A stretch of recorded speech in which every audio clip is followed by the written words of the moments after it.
Thailand के Bangkok में आतिशज़दगी 27 लोगों की मौत। जी हां, बैंकॉक के नालाडप्राओ पब में जबरदस्त आग लगी, जिसके नतीजे में जो शुरुआती जानकारी मिली है उसके मुताबिक 27 लोगों की मौत हो गई है, जबकि 63 घायल हैं। थाईलैंड की राजधानी बैंकॉक से एक बेहद दर्दनाक खबर यह सामने आई है। सोमवार तड़के नालाडप्राओ पब में भीषण यानी जबरदस्त आग लग गई। आग ने कम से कम 27 लोगों की जान ले ली है, जबकि 63 लोग घायल हो गए हैं। इनमें कई की हालत अभी भी गंभीर बताई जा रही है। हादसे के बाद पूरे इलाके में अफरा तफरी मच गई है और एक बार फिर थाईलैंड की फायर सेफ्टी इंतजामात सवालों के घेरे में आ गई है। आप देख रहे हैं न्यूज़ 18 का सोशल मीडिया प्लेटफॉर्म। मैं हूं विशाल आजम। जो शुरुआती जांच में खबरें, जो रिपोर्ट्स सामने आ रही है, जो हकीकत का पता चल पा रहा है वो ये है कि थाईलैंड के बैंकॉक में नालाडप्राओ पब में जो आग लगी है, इस हादसे की शुरुआत स्टेज के पास लगे एक सर्किट ब्रेकर से हुई। बताया जा रहा है कि वहां मौजूद एक म्यूजिशियन ने सबसे पहले सर्किट ब्रेकर से धुआं निकलते देखा और कुछ ही सेकंड बाद बिजली गुल हो गई। फिर जोरदार धमाके जैसी आवाज सुनाई दी और देखते ही देखते पूरा हॉल काले धुएं से भर गया। जिस वक्त यह धमाका हुआ है, आग लगी है, उस वक्त पब के अंदर नाच गाना हो रहा था। लोग डांस कर रहे थे, मस्ती में थे।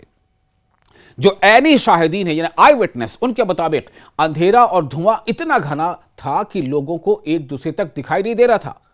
जैसे ही लोगों ने बाहर निकलने की कोशिश की, भगदड़ मच गई और कई लोग सही रास्ता नहीं ढूंढ पाए और धुएं में फंस गए। हादसे के बाद राहत और बचाव अभियान शुरू किया गया। फायर ब्रिगेड ने करीब आधे घंटे की मशक्कत के बाद आग पर हालांकि काबू पा लिया, लेकिन तब तक बहुत देर हो चुकी थी। 27 लोगों की मौत हो गई, ये शुरुआती जानकारी है। हो सकता है कि जब तक आप ये वीडियो पहुंचे तब तक मरने वालों की तादाद इससे भी कहीं ज्यादा हो जाए। घायलों को तुरंत आसपास के अस्पतालों में भर्ती कराया गया, जहां कई लोग गंभीर रूप से झुलसे हुए हैं। अफसरान के सामने एक और चैलेंज ये रहा कि कई जो विक्टिम्स थे उनके पास पहचान के कोई दस्तावेज नहीं थे। कैसे उनकी पहचान की जाए कि आखिर ये कौन है, जिससे उनकी पहचान करने में काफी मुश्किलें आई। इस हादसे की सबसे दर्दनाक तस्वीर तब सामने आई जब रेस्क्यू टीम को सबसे ज्यादा शव यानी डेड बॉडीज पब के पिछले हिस्से में बने वॉशरूम के पास मिली।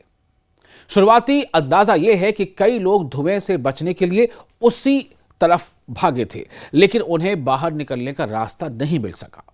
और यही वजह है कि अब बिल्डिंग के emergency exit, fire alarm system और सुरक्षा इंतजामों की बहुत ही डीपली उसकी जांच की जा रही है।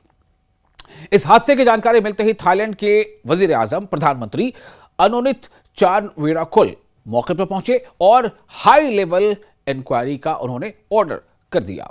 अफसरान का कहना है कि हादसे की असल वजह फॉरेंसिक जांच के बाद ही साफ हो पाएगी, लेकिन शुरुआती जो इशारे मिल रहे हैं उससे यह पता चल रहा है कि इलेक्ट्रिकल फॉल्ट जो है वो इस हादसे की बड़ी वजह या अहम वजह हो सकती है। हालांकि सबसे बड़ा सवाल यही है कि क्या यह हादसा टाला जा सकता था, क्योंकि यह पहली बार नहीं है जब थाईलैंड के किसी नाइट क्लब में इतनी बड़ी कोई वारदात हुई हो, इतनी बड़ी मतलब कोई हादसा हुआ हो इतना बड़ा। साल 2009 में बैंकॉक के सांटिका नाइट क्लब में लगी आग में 66 लोगों की जान गई थी। इसके बाद 2022 में एक म्यूजिक पब में आग लगने से 14 लोगों की जान चली गई थी। और अब 2026 में नालाडप्राओ पब की ये जो हादसा है, ये एक बार फिर ये बता रहा है कि पिछले हादसों से शायद सबक नहीं लिया गया। थाईलैंड अपनी रंगीन नाइट लाइफ और टूरिज्म के लिए पूरी दुनिया में मशहूर है। भारत समेत लाखों सयाह, लाखों टूरिस्ट हर साल यहां घूमने पहुंचते हैं। ऐसे में बार बार होने वाले इस तरह के हादसे सिर्फ मकामी लोगों के लिए ही नहीं, बल्कि इंटरनेशनल जो टूरिस्ट होते हैं उनकी सेफ्टी, सिक्योरिटी को लेकर भी काफी बड़े सवाल, काफी गंभीर सवाल पैदा करते हैं। बहरहाल अब जांच रिपोर्ट पे क्या कुछ सामने आता है और क्या, जैसा कि बताया जा रहा है कि मरने वालों में कई लोगों के पास उनकी डॉक्यूमेंटेशन यानी जांच के दस्तावेज नहीं थे कि उनकी जांच की जा सके कि इनकी नेशनलिटी क्या है, ये कौन है, कहाँ के रहने वाले हैं। हो सकता है इनमें कुछ लोग किसी दूसरे देश के भी हों, लेकिन तमाम चीज़ें अब जांच के बाद धीरे धीरे ये परतें खुलेंगी।